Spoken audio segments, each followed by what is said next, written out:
Welcome to the PowerPoint presentation. ఈరోజు మనం బౌద్ధ రాజనీతిని గురించి చర్చించుకుందాం.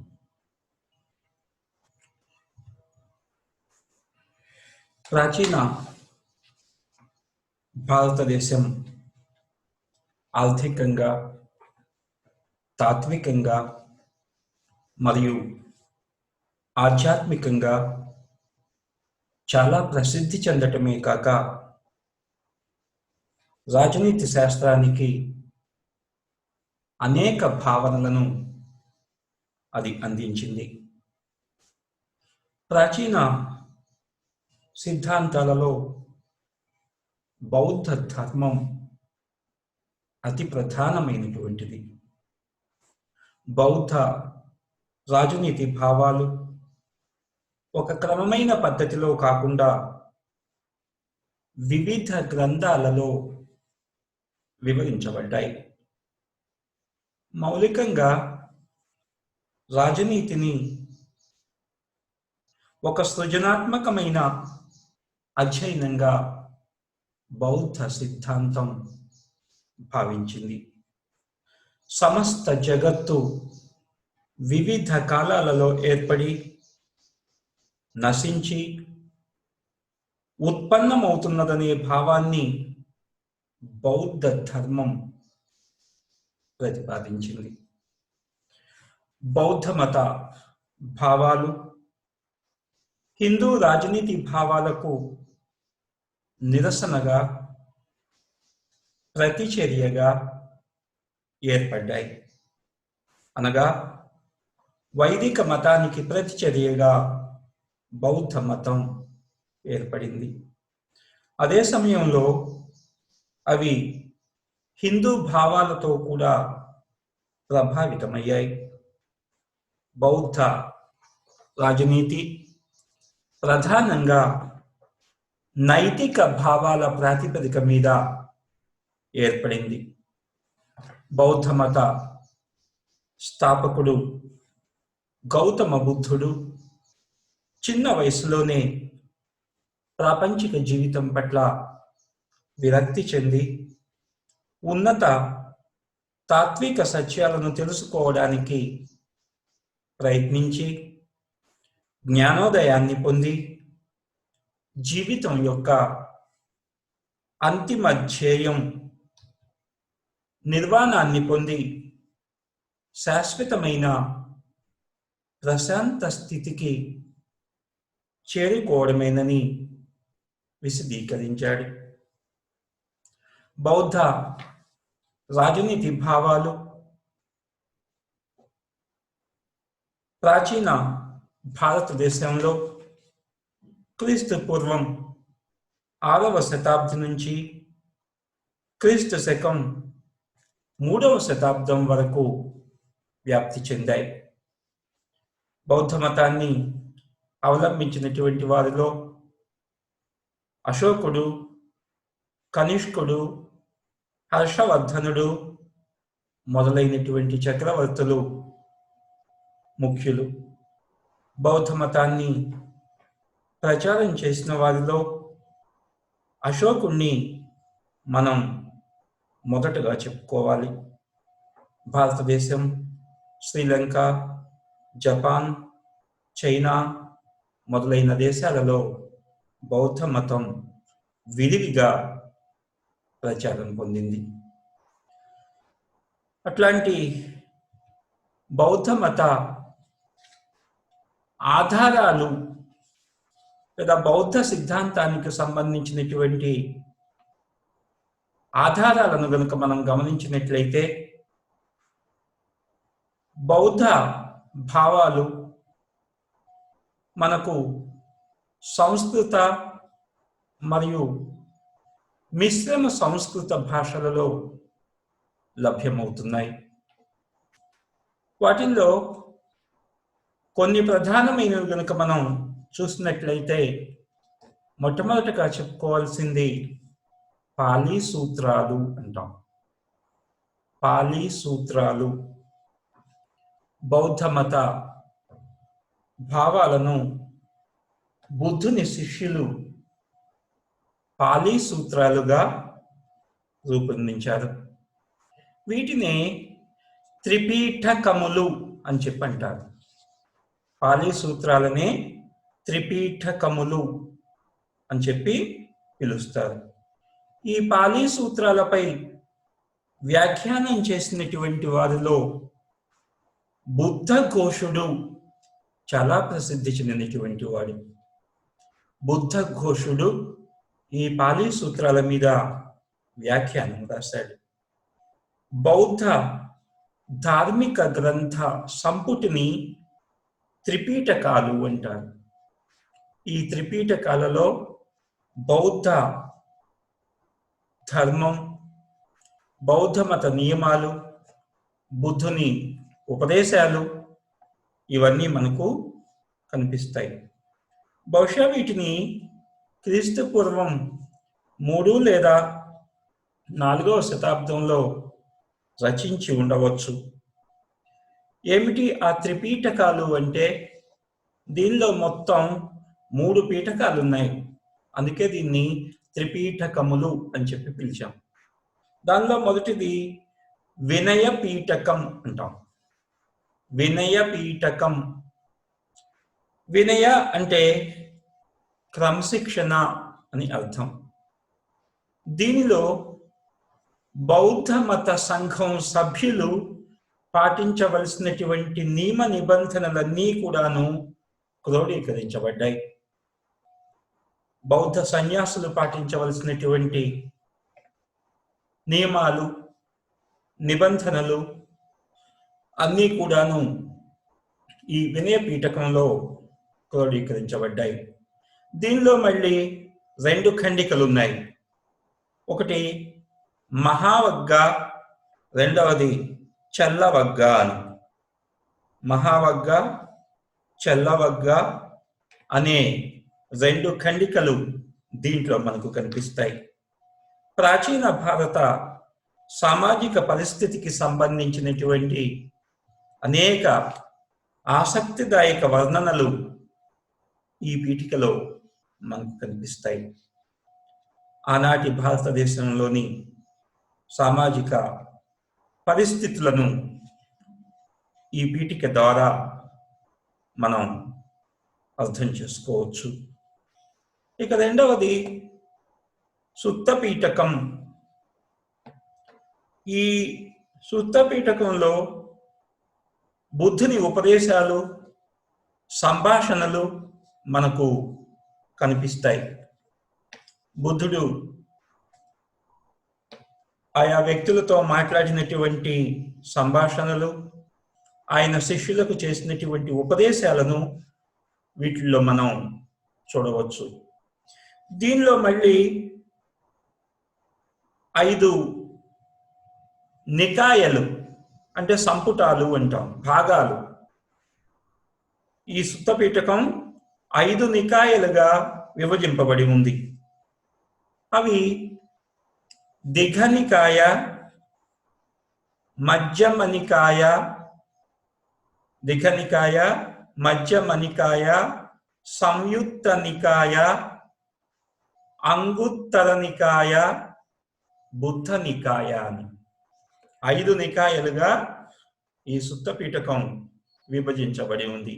దిఘనికాయ 1, మధ్యమనికాయ 2, సంయుక్త నికాయ 3, అంగుత్తర నికాయ 4, బుద్ధ నికాయ 5 అనే నికాయలుగా సుత్తపీఠకం విభజింపబడి ఉంది. ఇక మూడవది అభిధమ్మ పీఠకం. అభిధమ్మ పీఠకం. దీనిలో బుద్ధుడు ప్రవచించినటువంటి తాత్విక, నైతిక అంశాలు, వాటి మధ్య గల సంబంధం ఎటువంటిదో ఈ అభిధమ్మ పీఠకంలో వివరించబడింది. సో వినయ పీఠకంలో సంఘ సభ్యులు పాటించవలసినటువంటి నియమ నిబంధనలు, సుత్త పీఠకంలో బుద్ధుని ఉపదేశాలు, అభిధమ్మ పీఠకంలో బుద్ధుడు ప్రవచించినటువంటి తాత్విక నైతిక విషయాలు, వాటి మధ్య గల సంబంధం వివరించబడింది. ఈ 3 పీఠకాలను కలిపి పాలీ సూత్రాలు అని చెప్పి పిలుస్తారు. ఇంకా మరొక ఆధారం జాతక కథలు. జాతక కథలు మరొక ఆధారంగా మనం చెప్పుకోవచ్చు. గౌతమ బుద్ధుడు పూర్వజన్మలో ధరించిన వివిధ అవతారాలను గురించి మనకు ఈ జాతక కథలు వివరిస్తాయి. ఆత్మత్యాగం మొదలైన విలువలకు ఇవి ప్రాముఖ్యత ఇస్తాయి. బుద్ధుడు గత జన్మలో ఏ అవతారాలు ఎత్తాడు అనే దాన్ని వివరిస్తూ ఈ జాతక కథలుంటాయి. మనకు చందమామ పుస్తకాల్లో ఇట్లాంటి జాతక కథలు కనిపిస్తాయి. బోధిసత్వుడు అనేటటువంటి రాజు జన్మించాడని, ఆయన ఏ విధంగా పరిపాలన చేశాడో చెప్తూ దానికి సంబంధించినటువంటి ఒక నీతి కథ కూడా దానిలో ఉంటుంది. సో బుద్ధుడు అంతకు పూర్వజన్మలో రచించినటువంటి అవతారాలను గురించి ఈ జాతక కథలు మనకు వివరిస్తాయి. వీటి ద్వారా కూడాను బౌద్ధ తాత్విక భావాలను మనం తెలుసుకోగలుగుతాం. ఆ తరువాత బౌద్ధ సాహిత్యం. అనేక మంది బౌద్ధ సన్యాసులు రచించినటువంటి గ్రంథాల ద్వారా కూడాను మనం బౌద్ధ బోధనలను అర్థం చేసుకోగలుగుతాం. బౌద్ధ సాహిత్యం విషయానికి వచ్చినట్లయితే బుద్ధ చరిత్ర, ప్రజ్ఞాపారమిత, సౌందర్యనంద అని అశ్వఘోషుడు చేసినటువంటి రచనలు ప్రధానమైనటువంటి ఆధారం.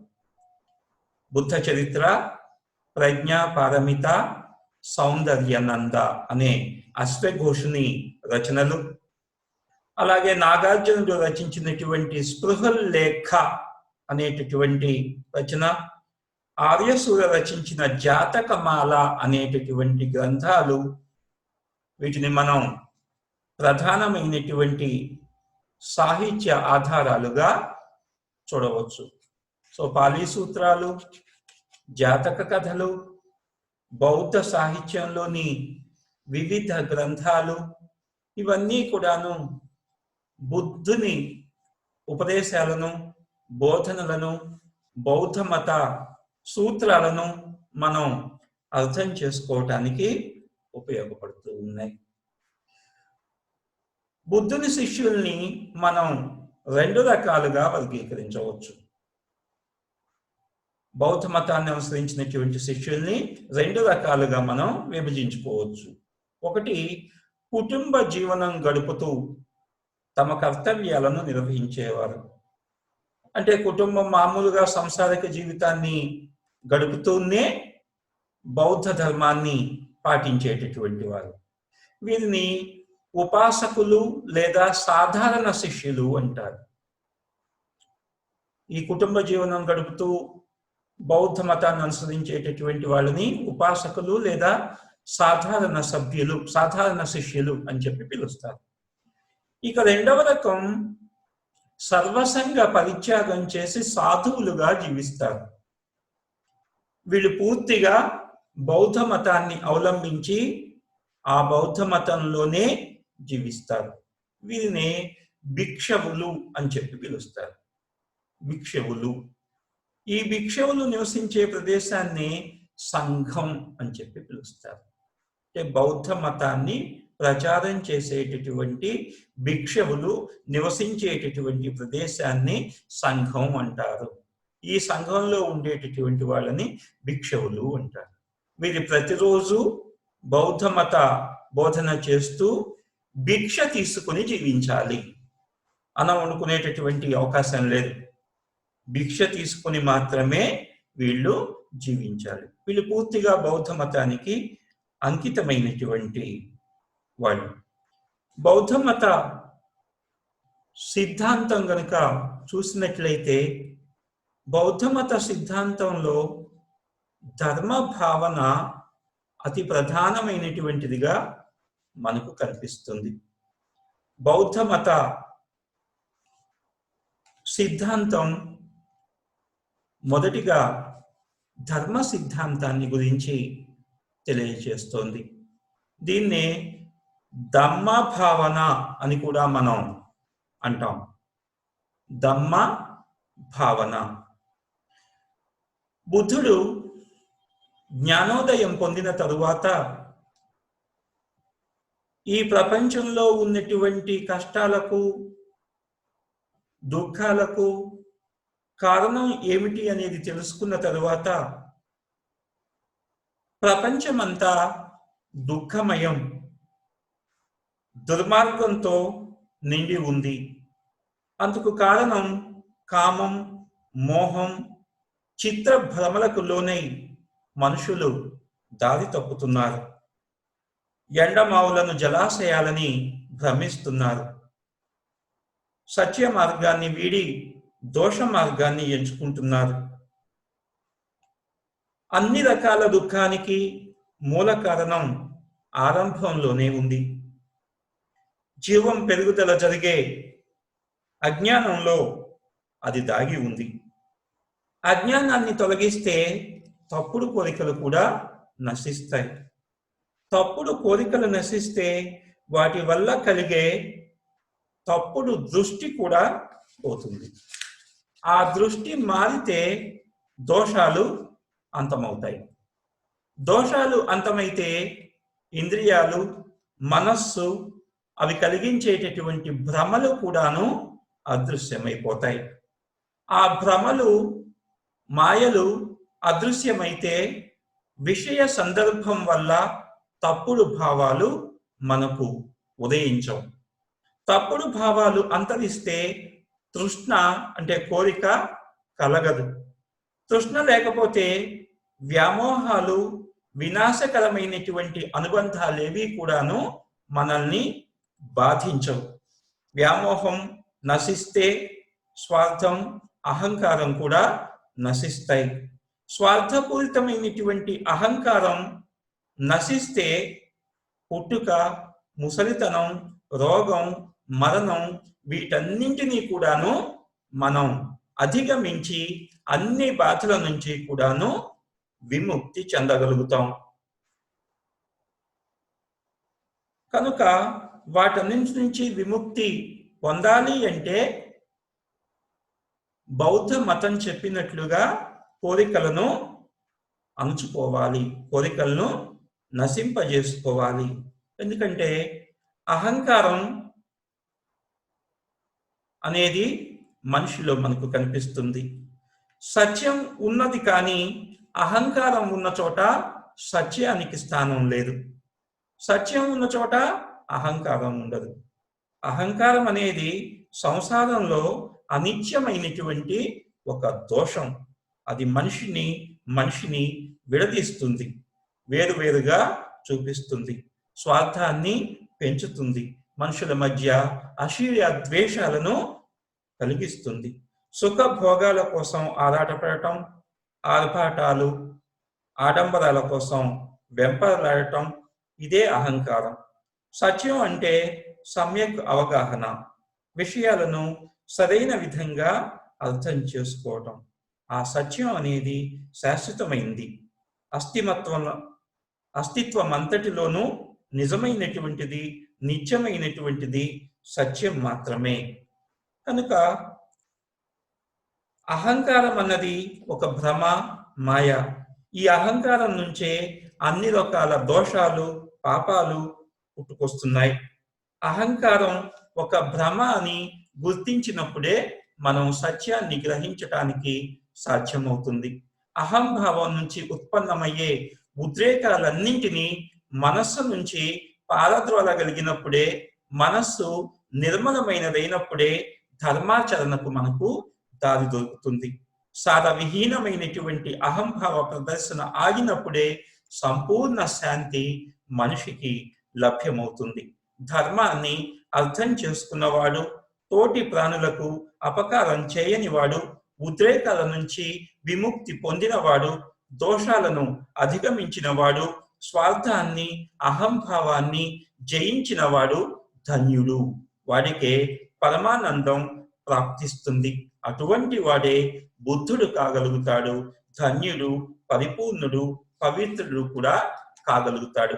కనుక ఆ అహంకారాన్ని జయించవలసినటువంటి అవసరాన్ని బౌద్ధ మతం ప్రత్యేకంగా ప్రస్తావిస్తోంది. ఇక ధర్మచక్ర పరివర్తనం గురించి బుద్ధుడు తెలియజేస్తూ దోషరహితమైన స్వచ్ఛమైన ప్రవర్తనకున్న నియమాలే ఈ ధర్మ చక్రానికి ఉండేటటువంటి ఊసలు. అన్ని ఊచల పొడవు సమానంగా ఉండటమే న్యాయం. వివేకమే చట్రం. వినయం, విచక్షణ, జ్ఞానం చక్రం మధ్య ఉండే గుబ్బ. అందులో కదలకుండా స్థిరంగా ఉండే ఇరుసే సత్యం అని బుద్ధుడు ధర్మచక్రాన్ని గురించి వివరించాడు. ఇప్పుడు జీవితం దుఃఖమయమనే మొదటి సత్యాన్ని గురించి మనం తెలుసుకుందాం. ఎందుకంటే బుద్ధుడు చాతురార్య సత్యాలను గురించి ప్రస్తావించాడు. ఈ చాతురార్య సత్యాలను గనుక మనం తొలగించుకోగలిగినట్లయితే మనం సుఖాన్ని, శాంతిని పొందగలుగుతాం. ప్రాణి పుట్టుక బాధతో ప్రారంభమవుతుంది అన్నాడు బుద్ధుడు. తరువాత రోగాలు, రోష్టులు, ముసలితనం వచ్చి శరీరం క్షీణించటం, చివరికి మరణించటం, ఇవన్నీ కూడాను బాధాకరమైనటువంటి విషయాలే. ఇష్టమైనది దూరమైతే బాధ కలుగుతుంది. ఇష్టం లేనిది సమీపిస్తే బాధ కలుగుతుంది. కోరికలు తీరకపోతే బాధ కలుగుతుంది. అనురాగం వల్ల శరీరం పొందే అవస్థలు కూడా బాధను కలిగించేవే. ఇలా జీవితం అంతా బాధల మయమేననేది మనం గుర్తించవలసినటువంటి తొలి సత్యం. మరి ఈ బాధలకు కారణం ఏంటి? అంతులేని కోరికలు, వ్యామోహాలు, ఇంద్రియాలను తృప్తిపరిచే ప్రయత్నాలు, కామం, మోహం, ద్వేషం, అనురాగం, వియోగం వంటి ఉద్వేగాలు, సంతోషాల కోసం పడే ఆరాటం, భవిష్యత్తును గురించినటువంటి బెంగ, ఇవన్నీ కూడాను మనిషికి దుఃఖాన్ని కలిగిస్తాయి. ఈ దుఃఖానికి కారణాన్ని కనుగొనడమే రెండవ సత్యమైనటువంటి దుఃఖ హేతువు అన్నాడు బుద్ధుడు.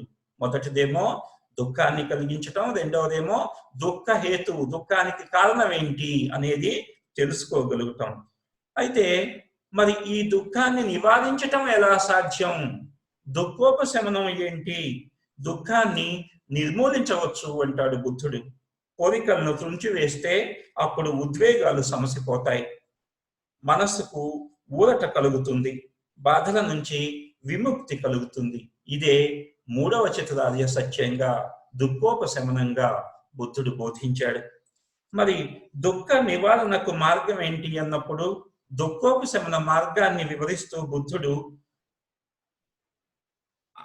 అష్టాంగ మార్గం అనేది దుఃఖోపశమన మార్గంగా బుద్ధుడు వివరించాడు. అష్టాంగ మార్గం ఏమిటి? ఈ అష్టాంగాలు అంటే సమ్యక్ దృష్టి, సమ్యక్ సంకల్పం, సమ్యక్ వాక్కు, సమ్యక్ కర్మ, సమ్యక్ జీవనం, సమ్యక్ యత్నం, సమ్యక్ స్మృతి, సమ్యక్ సమాధి, సమ్యక్ దృష్టి. అంటే ప్రపంచంలో ఏది స్థిరంగా శాశ్వతంగా ఉండదు అనేది దీని యొక్క దృక్పథం. సమ్యక్ సంకల్పం అంటే పరిశుద్ధమైనటువంటి కోరికలు కలిగి హింస ప్రతిహింసలను గురించి ఆలోచించకుండా ఉండటమే సమ్యక్ సంకల్పం. సమ్యక్ వాక్కు అంటే నోటికొచ్చినట్లు మాట్లాడకుండా సంయమనాన్ని పాటించి ప్రియమైన హితమైన మాటలను మాట్లాడటం. అంటే అవతలి వాళ్లను నొప్పించకుండా మాట్లాడటమే సమ్యక్ వాక్కు. సమ్యక్ కర్మ అంటే మంచి పనులు, పుణ్యకార్యాలు, పరిశుద్ధమైనటువంటి కర్మలు చేయటం. సమ్యక్ జీవనం అంటే ధర్మబద్ధంగా నిష్కలంకంగా జీవించటం. సమ్యక్ యత్నం అంటే మనస్సు, శరీరం తరచూ కలుషితమైపోతుంటాయనే జాగరూకతతో మన ప్రయత్నాలను పరిశుద్ధంగా ఉండేలా చూసుకోవడం. సమ్యక్ స్మృతి అంటే పైన చెప్పిన భావాలను ఎప్పుడూ గుర్తులో ఉంచుకొని మనం సంచరించడం. సమ్యక్ సమాధి అంటే పరిశుద్ధమైనటువంటి ధ్యానం, ఏకాగ్ర దృష్టితో పరమ జ్ఞానాన్ని ఉద్దేశించి ధ్యానించడం. ఈ అష్టాంగ మార్గం దుఃఖాన్ని నివారిస్తుంది అని బుద్ధుడు ఉపదేశించాడు. జీవరాశిపై ప్రేమపూర్వకమైన దయను అలవరుచుకుని నా హృదయాన్ని నిర్మలం చేసుకున్నాను. మళ్ళీ మళ్ళీ జన్మించకుండా అహంకార విసర్జన చేశాను, నిర్వాణాన్ని సాధించాను అని బుద్ధుడు ధర్మచక్ర భ్రమణాన్ని వివరించాడు. ఆ విధమైనటువంటి బోధన ద్వారా మనిషి సుఖంగా, సంతోషంగా ఉండటానికి ఎలా సాధ్యమవుతుందో బౌద్ధ ధర్మం మనకు వివరిస్తుంది. ఇక దుఃఖం అంటే ఏంటి, దుఃఖం ఎలా వస్తుంది, దుఃఖం ఎలా నశిస్తుంది, వీటన్నిటి గురించి మనకు ఎటువంటి ఇబ్బందులు ఏర్పడతాయి? ఏదైనా ప్రాణులు చేసే కర్మలు, వాటిని గురించి తెలుసుకున్నప్పుడు మనం సంపూర్ణమైనటువంటి సత్యాన్ని అవగతం చేసుకున్నప్పుడు సుఖంగా, సంతోషంగా జీవించటం అనేది సాధ్యమవుతుంది అన్నాడు. పుట్టిన ప్రతిదీ సంయోగం చెందినది, నిర్మితమైనది, సంఘటితమైనది, విడిపోయి అస్తిత్వాన్ని కోల్పోయే గుణాన్ని స్వాభావికంగా కలిగి ఉంటుంది అన్నాడు బుద్ధుడు. కనుక పుట్టిన ప్రతిదీ చనిపోవటం తప్పదు. సంయోగం చెందింది, నిర్మితమైంది, ఇవన్నీ కూడాను అస్తిత్వాన్ని కోల్పోయే గుణాన్ని సహజంగానే కలిగి ఉంటాయి. అంటే దీని అర్థం ఏంటంటే పుట్టిన ప్రతి ప్రాణి చావక తప్పదు. కాబట్టి దానికోసం మనం బాధపడటం, దానికోసం మనం ఆరాటపడటం వ్యర్థం. బౌద్ధ భిక్షువులను ఉద్దేశించి మాట్లాడుతూ ఒకసారి బుద్ధుడు, సత్యాన్ని తెలుసుకుని దానిలో నిష్ణాతులైన మీరు ఆ సత్యాన్ని అభ్యసించండి, ధ్యానించండి, దేశ దేశాలలో దానిని వ్యాప్తి చేయండి. స్వచ్ఛమైన, సత్యమైన మతం చిరకాలం వర్ధిల్లాలని, కొనసాగాలని, జన బాహుల్యానికి శ్రేయస్సు, సుఖం చేకూర్చాలని, లోకంపై దయతో సమస్త జీవకోటికి మేలు జరగాలని వారి శుభం కోరి ఈ మతాన్ని నలుదెసలా విస్తరింపజేయండి అని బోధించాడు. అలాగే గ్రహ నక్షత్రాల పరిశీలన, జ్యోతిష్యం, సంజ్ఞల ద్వారా, శకునాల ద్వారా అదృష్టాన్ని, దురదృష్టాన్ని అంచనా వేయడం, రానున్న మంచి చెడును జోస్యం చెప్పడం, ఇవన్నీ కూడనటువంటి పనులు. ఇవి బౌద్ధ భిక్షువులకు నిషేధింపబడ్డాయి అన్నాడు గౌతముడు. అంటే బౌద్ధ భిక్షువులు ఎవరూ కూడాను జాతకం చెప్పటానికి, జోస్యం చెప్పటానికి వీల్లేదు. ఇంద్రియాలను, మనస్సును నిగ్రహించుకోలేని వాడికి నిర్వాణం సిద్ధించదు. అందువలన మనస్సును, హృదయాన్ని అదుపులో పెట్టండి. సంసారికమైన రాగద్వేషాలు, తదితర ఉద్రేకాల నుంచి దూరంగా తొలగిపోయి శాంతి సామరస్యాలను చిత్తంలో నిలపండి. ఆకలిని పోగొట్టుకోవడానికే తిండి, దప్పిక తీర్చుకోవడానికే పానీయం అని తెలుసుకుని మసులుకోండి. సీతాకోక చిలుక పువ్వుపై వాలి మకరందాన్ని ఆస్వాదిస్తుంది, కానీ ఆ పుష్పానికి ఎట్టి చెరుపు కూడాను చేయదు. మీరు కూడా అలాగే మీ జీవిత అవసరాలకు, ఇతరులకు కష్టం కలిగించకుండా తీర్చుకోండి. ఆర్య సత్యాలను మనసులో నిలుపుకొని బౌద్ధ సూత్రాలను వ్యాప్తి చేయటానికి దీక్ష వహించండి అని బుద్ధుడు శిష్యులకు ఉపదేశం చేశాడు. అట్లాంటి ధర్మ భావన బౌద్ధ రాజనీతిలో అతి ప్రధానమైనటువంటిది. చాతురార్య సత్యాలు దుఃఖం, దుఃఖహేతువు, దుఃఖోపశమనం, దుఃఖోపశమన మార్గం. వీటిని తెలుసుకోవడమే ధర్మ భావనగా బౌద్ధ రాజనీతి భావించింది. ఒకసారి ఇప్పుడు చెప్పుకున్నటువంటి వాటిని మళ్ళొకసారి మనం ఆలోచన చేద్దాం. దుఃఖం అంటే ఏంటి అన్నప్పుడు అస్తిత్వమే, జన్మమే దుఃఖమయం అనేది చాతురార్య సత్యాలలో మొదటి సత్యం. దుఃఖ భావాన్ని వివరిస్తూ బుద్ధుడు జన్మ పరంపరకు కారణమైనటువంటి ఈ సంసార చక్రానికి ఆద్యంతాలు అంతు పట్టనటువంటివి. జీవులు జన్మించటం, అజ్ఞాన కోరికలతో పరితపించి చివరకు మరణించటం అనేది తరతరాలుగా యుగ యుగాలుగా మానవ జాతి అనుభవిస్తున్నటువంటివే. జనన మరణాల వంటి పరిష్కార రహితమైనటువంటి మానవ జీవిత సమస్యల గురించి వివరించటానికి బుద్ధుడు ప్రయత్నించాడు. జీవిత అస్థిరత్వాన్ని, అశాశ్వతత్వాన్ని స్వతసిద్ధ సత్యంగా బుద్ధుడు పరిగణించాడు. అట్లాగే దుఃఖ హేతు ఏమిటి అన్నప్పుడు దుఃఖానికి గల కారణాలను ఇది వివరిస్తుందని, దుఃఖానికి ప్రధానమైనటువంటి కారణం కోరిక. ఈ కోరిక అందరిలోనూ ఉండే బలమైనటువంటి అంతర్గత మానసిక శక్తిగా భావించిన బుద్ధుడు జీవితంలోని అన్ని రకాల రుగ్మతలకు ఇదే కారణమని, దీని వల్లనే మనిషి బయటపడలేకపోతున్నాడు అని చెప్పి భావించి ఈ తృష్ణ స్థూలమైన సూక్ష్మమైన సంసారంలో పునర్జన్మలకు దారితీస్తుంది అని చెప్పి బుద్ధుడు బోధించాడు. ఇక దుఃఖం ఏమిటో మనం తెలుసుకున్నాం, దుఃఖానికి కారణం ఏంటో తెలిసింది. మరి ఈ దుఃఖ ఉపశమనం ఎలా జరుగుతుంది అన్నప్పుడు మనలో ఉండేటటువంటి కోరికలను పూర్తిగా నాశనం చేయడమే దుఃఖోపశమనం అంటున్నాడు. బాహ్య ప్రపంచం మీద, ప్రాపంచిక సుఖాల మీద అంతర్గతంగా ఉండే కోరికలను నాశనం చేయటం ద్వారా మనం దుఃఖోపశమనం పొందవచ్చు అని చెప్పి బుద్ధుడు బోధించాడు. మరో విధంగా చెప్పాలి అంటే మనోచక్షువుతో నిర్వాణాన్ని తెలుసుకోవడం ద్వారా మనం కోరిక నుంచి బయటపడవచ్చు.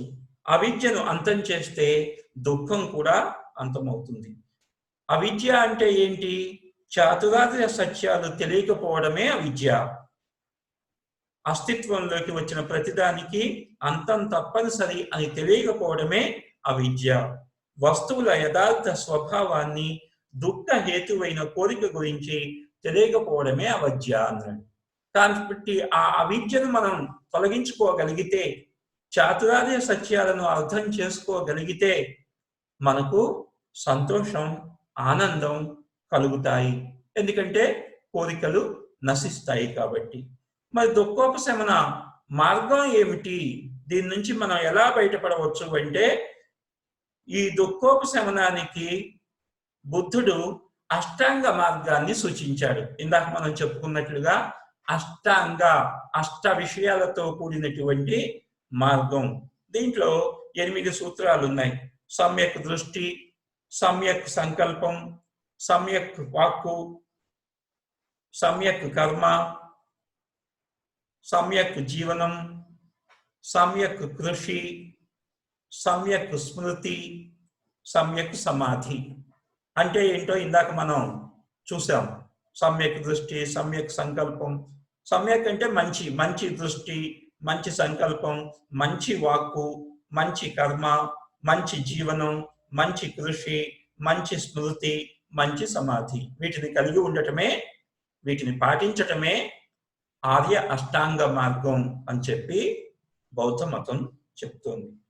ముక్తి పొందటానికి అవసరమైనటువంటి మార్గాన్ని ఈ అష్టాంగ మార్గం బోధిస్తుంది. మానవునికి ఎదురయ్యే సుఖదుఖాలకు అతడే బాధ్యుడు అని ఇది తెలియజేస్తుంది. దుఃఖాన్ని నిర్మూలించడానికి దోహదం చేసే పవిత్ర మార్గమే ఈ అష్టాంగ మార్గం అని బౌద్ధ మతం వివరిస్తోంది. అయితే ఈ అష్టాంగ మార్గం ద్వారా ప్రాణులు చేసే కర్మలు 10 విషయాల వలన దుష్టమైపోతాయి అంటుంది బౌద్ధ మతం. ఆ 10 విషయాలను మనం దరికి చేరనివ్వకపోతే ఆ కర్మలు మంచి అవుతాయి. అంటే మనం చేసేటటువంటి పనులు 10 విషయాల వల్ల అవి చెడ్డవైపోతూ ఉన్నాయి. ఆ 10 విషయాలను మనం దరికి చేరనివ్వకపోతే అవి మంచి కర్మలు అవుతాయి. ఈ 10 దుష్కర్మలు శరీరంలో ఈ 10 దుష్కర్మలలో శరీరం ద్వారా 3, నాలుక ద్వారా 4, మనస్సు ద్వారా 3 జరుగుతూ ఉంటాయి. ఈ 10 దుష్కర్మలు మనలో ఎలా జరుగుతాయి అంటే శరీరం ద్వారా 3 జరుగుతాయి, నాలుక ద్వారా 4 జరుగుతాయి, మనస్సు ద్వారా 3 జరుగుతాయి అని బుద్ధుడు ఉపదేశించాడు. శరీరం చేసే చెడ్డ పనులు ఏంటి? హత్య, దొంగతనం, వ్యభిచారం. ఈ 3 శరీరం ద్వారా కలిగేటటువంటి దుష్ట కర్మలు. ఇక నాలుక ద్వారా చేసేవేంటి అంటే అబద్ధం, నిందలు, దూషణ, ఊసుకోని ముచ్చట్లు, అంటే ఊసుకోని కబుర్లు. నాలుక ద్వారా చేసే అబద్ధం ఆడటం, నిందించడం, దూషించడం, పనికిరాని కబుర్లు చెప్పటం.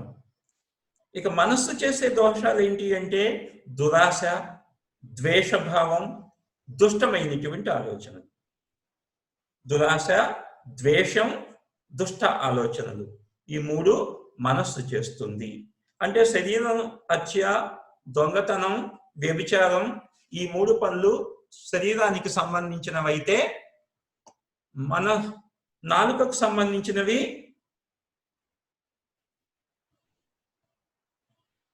అబద్ధాలు, నిందలు, దూషించటం, పనికిరాని కబుర్లు. మనస్సుకు సంబంధించినవి దురాశ, ద్వేషం, దుష్ట ఆలోచనలు. ఈ 10 నుంచి కనుక మనం తప్పించుకోగలిగితే మనం సుఖంగా, సంతోషంగా జీవించగలుగుతాం. ఈ 10 నుంచి తప్పించుకోవటానికి బుద్ధుడు 10 సూత్రాలను ఉపదేశించాడు. ఏంటి ఆ 10 సూత్రాలు అంటే మొదటిది భూత దయ కలిగి ఉండాలి. ఏ ప్రాణిని మనం హింసించకూడదు. భూత దయ అంటే ఇతరుల పట్ల దయ చూపించాలి అని, ఇతరుల పట్ల సానుభూతితో వ్యవహరించాలి. అప్పుడు మనం ఏ విధమైనటువంటి దుష్టమైన ఆలోచన చేయటానికి అవకాశం లేదు.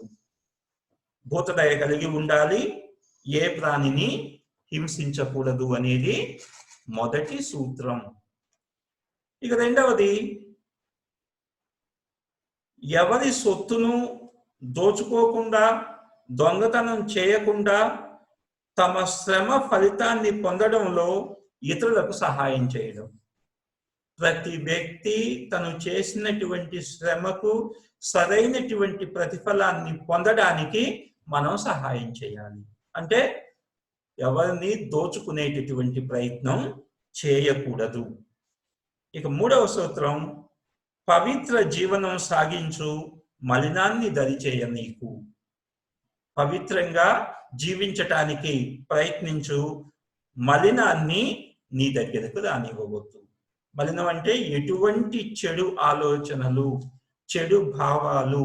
ఆ చెడు భావాలు వస్తే నువ్వు మలినమైపోతావు. కాబట్టి అటువంటి చెడు భావాలను నీ దరికి రానియకుండా పవిత్రంగా జీవించటానికి ప్రయత్నించు. నాలుగవది సత్యం చెప్పు, అసత్యాన్ని ఆవలపెట్టు, నిర్భయంగా ప్రేమతో దాన్ని నేర్పుతో పలుకు. ఎప్పుడూ సత్యమే చెప్పు, అసత్యం అనేది చెప్పొద్దు. ఆ సత్యాన్ని ప్రేమతో నేర్పుతో పలకటం నేర్చుకో. ఐదవది ఇతరుల పైన అభాండాలు వేయవద్దు, దుష్ప్రచారం చేయవద్దు. ఎప్పుడూ కూడాను అవతలి వాణ్ణి నిందించటానికి ప్రయత్నించవద్దు. ఇతరులను విమర్శించక వారిలోని మంచిని వెతుకు, శత్రువుల నుంచి వారిని రక్షించడానికి యత్నించు. అవతలి వాళ్ళ లోపాలను వెతకటం కాదు చేయాల్సింది, అవతలి వాళ్ళలో ఉన్నటువంటి మంచిని వెతుకు. ఆ అవతలి వ్యక్తిని కూడా శత్రువుల నుంచి రక్షించడానికి ప్రయత్నించు. అంతేగాని వాడు ఆడబోతే నాకెందుకు అని అనుకోవద్దు. తోటి వ్యక్తిని మంచి దృష్టితో చూడు. ఆరవది, పరుషంగా మాట్లాడకు, మధుర వచనాలతో మర్యాదగా హుందాగా మాట్లాడు. ఎవరితోనూ పరుషంగా మాట్లాడొద్దు, అవతలి వాడిని బాధ పెట్టే విధంగా మాట్లాడవద్దు. మంచిగా, మర్యాదగా, హుందాగా మంచి మాటలు మాట్లాడటానికి ప్రయత్నం చెయ్యి. ఏడవది, ఊసుకోక కబుర్లు చెప్పుకోవద్దు. ఇతరుల గురించి ముచ్చట్లు చెప్పుకోవద్దు. కాలం వృధా చేయక అవసరమైన మేరకే మాట్లాడు, లేకపోతే నిశ్శబ్దంగా ఉండు. అవతలి వ్యక్తి గురించి ఉన్నవి లేనివి చిలువలు వలవలు చేర్చి మాట్లాడొద్దు. అవతల వ్యక్తి లేనప్పుడు అసలు మాట్లాడొద్దు. నీకు ఎంతవరకు అవసరం ఉంటుందో అంతవరకే మాట్లాడు, అవసరం లేకపోతే నిశ్శబ్దంగా ఉండు. ఏదో ఒకటి నోరుంది కదా అని చెప్పి నోటికొచ్చినట్టు మాట్లాడితే కష్టాలు కలుగుతాయి. ఎనిమిదవది, ఇతరుల సొత్తుకు ఆశపడవద్దు. ఇతరులను చూసి అసూయ చెందవద్దు. ఇతరుల భాగ్యాన్ని చూసి ఆనందించు. ఇతరుల డబ్బుల కోసం ఆశపడొద్దు. ఇతరులను చూసి అసూయ పడొద్దు. వాళ్ళకు సంపద ఉంటే ఆ సంపదను చూసి నువ్వు కూడా ఆనందించు, కానీ ఈర్ష్య పడొద్దు. ఆ ఈర్ష్య లేనిపోని కోరికలకు దారితీసి చివరికి నిన్ను సరిగా బ్రతకనివ్వకుండా చేస్తుంది. తొమ్మిదవది, ప్రాణులన్నిటిపైన సమానమైన దయచూపు. ద్వేష భావాన్ని దరిచేరనీయకు. శత్రువులను కూడా ద్వేషించకు. హృదయాన్ని నిర్మలంగా ఉంచుకో, దాని నిండా ప్రేమను నింపుకో. ప్రాణులన్నింటి మీద సమానమైనటువంటి దయతో ఉండు. ద్వేష భావాన్ని దగ్గరకు రానియొద్దు. నీ శత్రువులను కూడా నువ్వు ద్వేషించవద్దు. హృదయాన్ని ఎప్పుడు నిర్మలంగా ఉంచుకో. దానిలో ఎటువంటి కామ, క్రోధ, లోభ, మోహ, మద, మోత్సర్యాలనేవి రాకుండా చూసుకో. ఎప్పుడూ కూడాను హృదయం నుండా ప్రేమను నింపుకో. ఇక 10వ సూత్రం, అవిద్య, అజ్ఞానం నుంచి ముక్తిని పొందు. సత్యాన్ని తెలుసుకోవడానికి శ్రద్ధ చూపించు. సంశయాలకు, పొరపాట్లకు బలి కాబోకు. సంశయాల వలన శ్రద్ధ నశిస్తుంది. తప్పిదాల వల్ల ధర్మాతిక్రమణ జరుగుతుంది. తత్ఫలితంగా అమరత్వ సిద్ధికి దారి చూపే అష్టాంగ మార్గం నీకు కనిపించదు. అవిద్య, అజ్ఞానం నుంచి ముక్తి పొందు. సత్యాన్ని తెలుసుకోవడం మీద శ్రద్ధ వహించు. సంశయాలు, పొరపాట్లకు బలి కాబోకు. ఎందుకంటే సంశయాల వల్ల శ్రద్ధ నశిస్తుంది. కనుక అష్టాంగ మార్గాన్ని తెలుసుకోవాలి అంటే సంశయాన్ని విడనాడి దాన్ని నీ మనస్సు నిండా పూర్తిగా నమ్మినట్లయితే అష్టాంగ మార్గం సిద్ధిస్తుంది. ఈ అష్టాంగ మార్గం ద్వారా దుఃఖోపశమనాన్ని పొంది సుఖంగా, సంతోషంగా జీవించగలుగుతావు. మానవ జీవితం సుఖ దుఃఖాలకు లోను కాకుండా సంతోషంగా జీవించాలి అంటే, ప్రశాంతమైనటువంటి జీవితాన్ని గడపాలి అంటే ఈ 10 సూత్రాలను పాటించాలి అని చెప్పి బుద్ధ భగవానుడు బోధించాడు.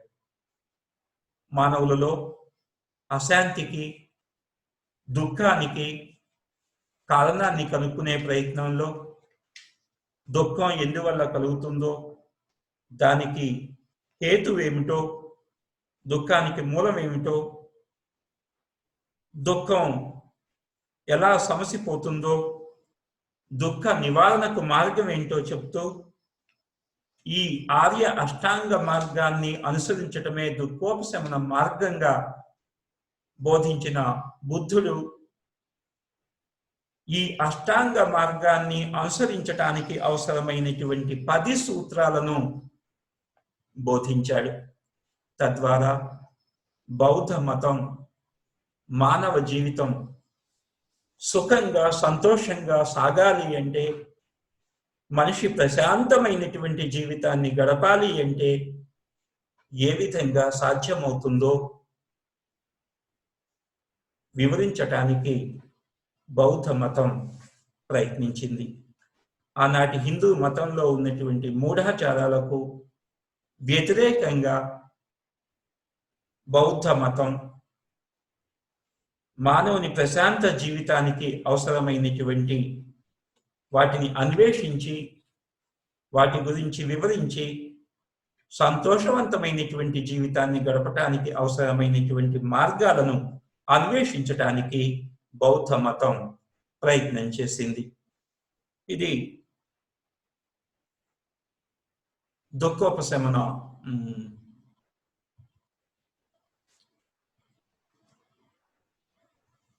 సో ఈ క్లాస్లో మనం బౌద్ధ మతం ప్రశాంతమైనటువంటి జీవితాన్ని గడపటానికి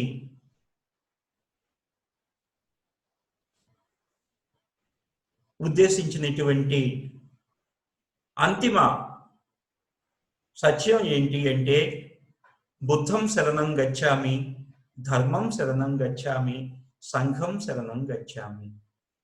కాబట్టి ధర్మాన్ని నువ్వు అనుసరించినట్లయితే ధర్మం నిన్ను అనుసరిస్తుంది. బుద్ధుణ్ణి నమ్మి, ధర్మాన్ని నమ్మి, సంఘాన్ని నమ్మినట్లయితే మనిషి ప్రశాంతమైనటువంటి జీవితాన్ని గడపగలుగుతాడు.